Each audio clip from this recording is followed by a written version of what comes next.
नमस्कार, आप देख रहे हैं द हिंद 24 न्यूज और मैं हूं आपके साथ साक्षी। आइए नजर डालते हैं आज की बड़ी खबरों पर। देवव्रत विश्वास के नेतृत्व में तिरंगा यात्रा का आयोजन हुआ।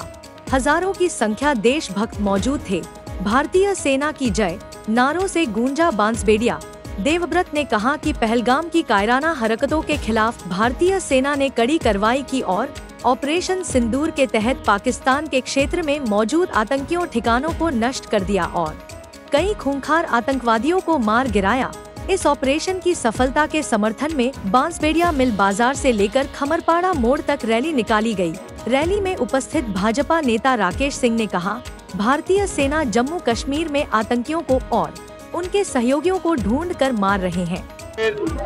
যে পহেলগাঁওতে যে সনাতনী ভাইদের পাকিস্তানি জঙ্গিরা নির্বিচারে গুলি চালিয়ে নিরীহ মানুষদের যেভাবে হত্যা করেছিল তার বিরুদ্ধে কেন্দ্রীয় সরকার মাননীয় প্রধানমন্ত্রী যেভাবে পাকিস্তানের উপর জঙ্গি ঘাঁটিগুলো একদম গুড়িয়ে দিয়েছে এবং আমাদের মায়েদের যে সিঁদুর, যে নারী শক্তির যে সিঁদুর, হিন্দু সনাতনী নারীদের যে সিঁদুর কেড়েছিল জঙ্গিরা, তার বিরুদ্ধে যে অপারেশন চালিয়ে জঙ্গি ঘাঁটিগুলো গুড়িয়ে দিয়েছে। আপনারা দেখেছেন পাকিস্তান ক্ষমা চেয়েছে, আত্মসমর্পণ করে দিয়েছে ভারতবর্ষের কাছে, প্রধানমন্ত্রী মোদীজির কাছে।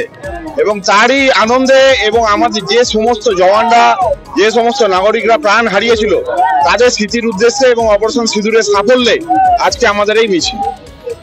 দেশ জুড়ে তিরঙ্গা যাত্রা এক অভিনব অপারেশন সিঁদুরের পর আপনি আপনার এলাকায় যেখানে মানুষজন এত বেরিয়েছে, সব ধর্মের মানুষ আজকে এক হয়েছে এই তিরঙ্গা যাত্রায় সামিল হতে, কি বলবেন? দেখুন, আমাদের দেশ সেকুলার দেশ, আমাদের দেশ হিন্দু, মুসলিম, শিখ, খ্রিস্টান, বৌদ্ধ, জৈন সবাইকার দেশ। তো আমাদের দেশে আপনারা দেখেছেন সংখ্যালঘু রাষ্ট্রবাদী মুসলিমরাও প্রাণ হারিয়েছে। বিএসএফ এ শেখ ইমতিয়াজ মারা গেছে, অফিসার মন্টু আলী শেখ মারা গেছে, আমাদের সেনাবাহিনীর জওয়ানরা মারা গেছে। তো এই দেশ আমাদের সবাইকার, সেকুলার দেশ। এবং এই মিছিলে দেখবেন আপনারা হিন্দু, মুসলিম সমস্ত আমরা সবাই রাষ্ট্রবাদী, আমার সংখ্যালঘু ভাইয়েরা, মনোহর ভাই আছে এখানে, পান্ডুয়া থেকে কামালরা আসছে এবং আমরা সবাই, রাকেশরা আসছে, আমাদের কলকাতার লিডার, স্টেটের লিডার, আমরা সবাই মিলে এই পদযাত্রা আজকে আমরা করছি একসাথে।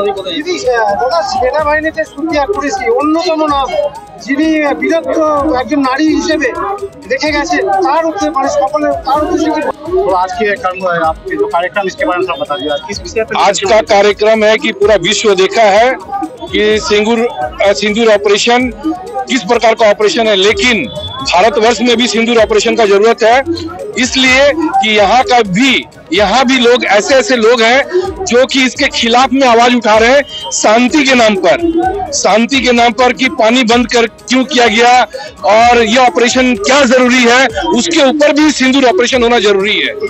आज जिस तरीके से हम लोग देख पा रहे हैं यहाँ पर सिंदूर ऑपरेशन के लिए जो तरीका का इंसान लोग झंडा लेके शांति के नाम पर और जो ये विरोध कर रहे हैं उसके खिलाफ में भी आज तिरंगा यात्रा है देबू भाई के नेतृत्व में। और यहाँ के जो जनता है उसके विरुद्ध में, जो जनता उनके साथ को लेकर जो देबूदा कर रहे हैं, वो यहाँ पर हिंदुस्तान में भी सिंदूर के खिलाफ लोग हैं, वो भी सिंदूर ऑपरेशन होना जरूरी है, हिंदुस्तान में भी सबसे ज्यादा जरूरी। देखते रहिए द हिंद 24 न्यूज।